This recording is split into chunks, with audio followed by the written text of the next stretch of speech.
আসসালামু আলাইকুম।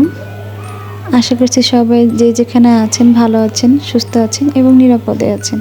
আমিও আলহামদুলিল্লাহ ভালো আছি। চলে আসলাম নতুন আরেকটি ব্লগ নিয়ে। আর আজকের ব্লগটি হচ্ছে সকাল থেকেই শুরু করেছি। সকালে আমি অফ ক্যামেরাতে আমার নাস্তাগুলো রেডি করে খাওয়ানোর পর আমি নিজেও খেয়ে নিলাম। আর খাওয়ার পরে হচ্ছে যে থালাবাটিগুলো ছিল ওগুলো আমি ধুয়ে নিয়েছি অফ ক্যামেরাতে। আর এখন আমি ছোটো মাছ রান্না করব আজকে। সেই জন্য আমি হচ্ছে বেগুন আর আলু কেটে নিছিলাম। আজকে বেগুন আর আলু দিয়ে আর কি রান্না করব। তো এমনিতে আমার হচ্ছে টমেটো আর ধনিয়া পাতা দিয়ে চচ্চড়ি করলে ভালো লাগে। তো আজকে টমেটো ছিল না, এই জন্য ভাবলাম যে একটা বেগুন দিয়ে রান্না করি, দেখি কেমন লাগে। অনেকে রান্না করে, তবে আমার কখনো রান্না এরকমভাবে করা হয় না। আর আম্মু দেখি যে বাসায় আম্মু যখন ছোটো মাছ রান্না করে অনেক সময় এরকমভাবে মাখিয়ে তারপর হচ্ছে বসায় দেয়। আর এই জন্য আজকে আমিও আর কি মাখায় বসে দিয়েছি। আমি ছোটো মাছ রান্না করলে অনেক সময় আর কি মাখায় দিলে আমার কাছে টেস্ট ভালো লাগে। আর গ্যাস যেহেতু ছিল ভাবলাম যে একবারে মাখায় বসে দিলে রান্নাটা তাড়াতাড়ি হয়ে যাবে। তো এখন তো সামনে মানে শীতের দিন, তো সামনে দেখা যায় মটরশুঁটি উঠবে। আম্মু তো শীতের দিনে দেখা যায় মটরশুঁটি দিয়ে ছোটো মাছ চচ্চড়ি করে, ওইটা খেতে খুবই দারুণ লাগে আমার কাছে। তারপরে আবার বড় মাছ দিয়েও আম্মু মটরশুঁটি দিয়ে রান্না, তো আমার কাছে ভালো লাগে।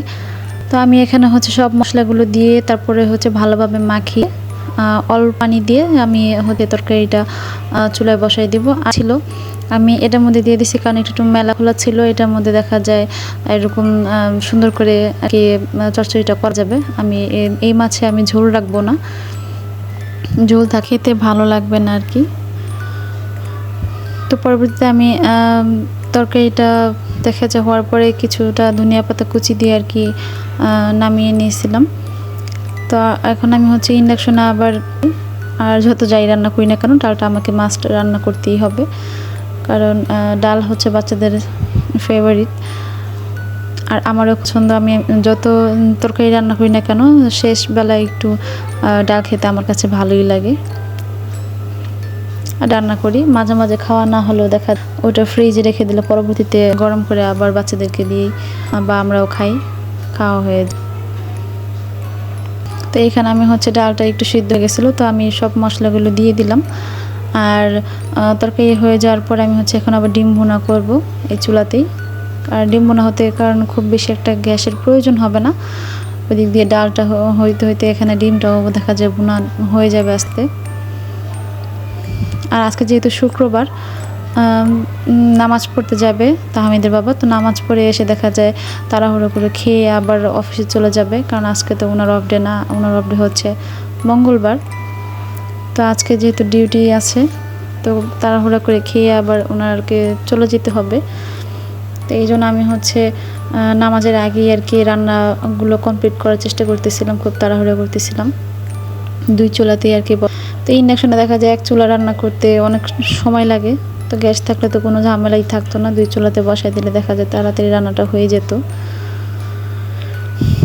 মানে এত কমে গেছে, পেঁয়াজটা আর কি কোনোভাবে ভাজা হইতেছিল না, মানে এত সময় নিয়ে রান্না করে ধৈর্যও কুলায় না। আর আরিয়ান হচ্ছে বিরক্ত করে খুব, বারবার চুলার কাছে এসে দাঁড়াই থাকে।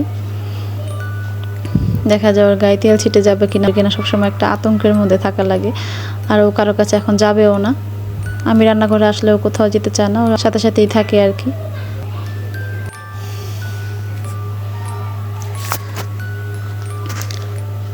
তো আমি এখানে আদা রসুন বাটা আর হচ্ছে মশলাগুলো সব দিয়ে দিতেছিলাম, দিয়ে একটু ভালো করে নেড়েছি। তারপর হচ্ছে অল্প কিছু পানি দিব, দিয়ে মশলাটা ভালোভাবে কষিয়ে তারপরে হচ্ছে রান্না করব। তো মশলা খুব বেশি দেই নাই, কারণ তাহসিন আবার ঝালটা সহ্য করতে পারে না, ও ঝাল কোনো কিছুই খেতে পারে না। তো এই জন্য আমি এখানে কাঁচামরিচ খুবই অল্প কাঁচামরিচ তো দিবই না, আর শুকনো মরিচের ফাঁকি একদম সামান্য পরিমাণে আর কি দিছি। আর এখানে এখনও অল্প কিছু পানি দিব, দিয়ে তারপর হচ্ছে আর কি ডিমটা রান্না করব। পানিটা বলক আসলে ডিমটা দিয়ে দেব। আর ওই দিক দিয়ে হচ্ছে আমার ডালটাও মোটামুটি শেষ পর্যায়ে রান্না, তো শুধু ডিমটা হয়ে গেলে দেখা যায় চুলাতে আমি পেঁয়াজ রসুন ভেজে তারপর হচ্ছে ডালটা বাগার দিয়ে দেব। তাহলে আজকের মতো রান্নাটা কমপ্লিট হয়ে যাবে। তো শাক ভাজি করতে চাইছিলাম, কিন্তু গ্যাস যেই কম, এই গ্যাসের মধ্যে হচ্ছে শাক রান্না করলেও মজা লাগবে না, এই জন্য আজকে রান্না করিনি। তো এই তো তারা 3 বাপ ছেলে নামাজে চলে যাইতেছে, তাকে আসলে আবার হচ্ছে খাবার দাবার রেডি করতে হবে। তো এখন আমি হচ্ছে ওদেরকে বিদায় দিয়ে আমি সব গুছাই নেব, খাবারগুলা টেবিলে সব কিছু বেড়ে রেডি করে রাখবো, যাতে এসে তাড়াতাড়ি করে খেতে পারে। আর যেতে যেতেছিল পিছনে পিছনে।